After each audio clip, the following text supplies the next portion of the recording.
Hi and welcome to Tabletop Gaming. This is a review of The Wild Beyond the Witchlight, which originally appeared in the Tabletop Gaming magazine and was written by Richard Jansen Parks.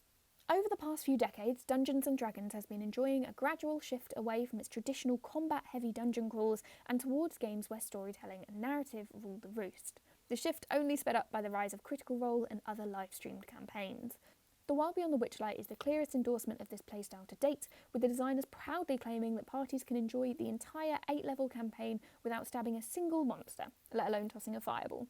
The result is a truly unique take on the game, and one that manages to cleave to Wizards of the Coast's conventional adventure design with a mood that feels like it could have been ripped from an indie designer.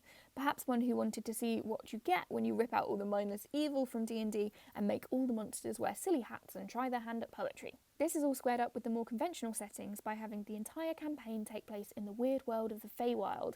Think your traditional fairy film from folktales smushed into bits torn off from Peter Pan, Alice in Wonderland and Labyrinth. The entire point of the world is that nothing follows the boring old rules of regular reality, so when the generically murderous frog people turn out to wear fancy clothes and be obsessed with gossipy politics, you can't help but shrug and go along with it.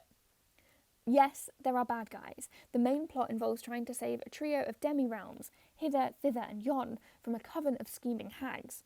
But other than a handful of hungry beasts, there are very few foes who won't sit down to a casual chat if you ask them politely.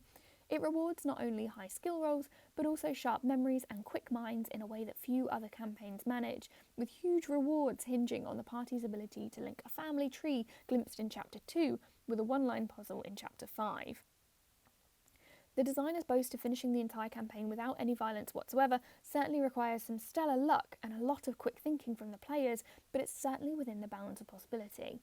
Even regular adventurers, the kind that enjoy a good fight but aren't inclined towards casual murder, are likely to only get into a handful of proper combat encounters per chapter, at least until the fairly action-heavy climax.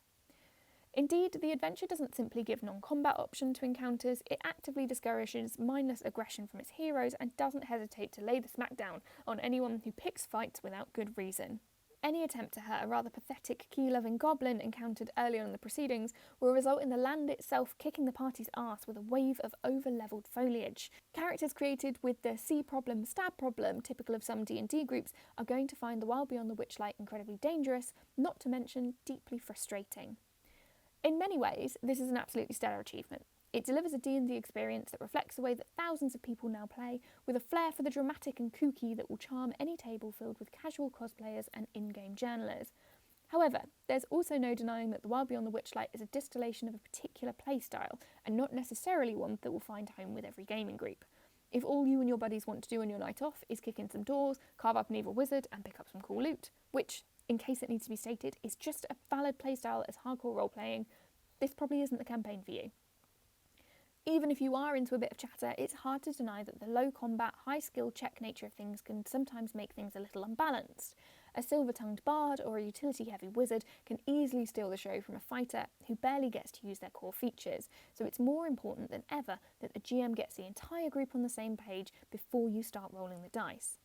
Still, if you are firmly within its target demographic, The Wild Beyond the Witchlight is an outstanding bit of work, especially considering its official first-party origins. It's wonderfully weird and charming by turns, with just enough death and destruction lurking beneath the smiles to remind you that, yes, you are playing Dungeons & Dragons. Should you play it? This is a must-play. For the right group, the best Dungeons & Dragons 5th edition campaign yet, and you should try this if you like the Candlekeep Mysteries. The Candlekeep Mysteries was a book filled with charm and wonder, and The Wild Beyond the Witchlight steps this up several notches. This was published, of course, by Wizards of the Coast with various designers. It is 252 pages and suitable for ages 11 and over. You can pick up a copy for around £40. You can also find this and many other reviews over at tabletopgaming.co.uk, or why not go one step further and pick up the magazine to stay ahead of all of our reviews. The links will be in the description for you to be able to do that. As always, thanks so much for watching and have a great day.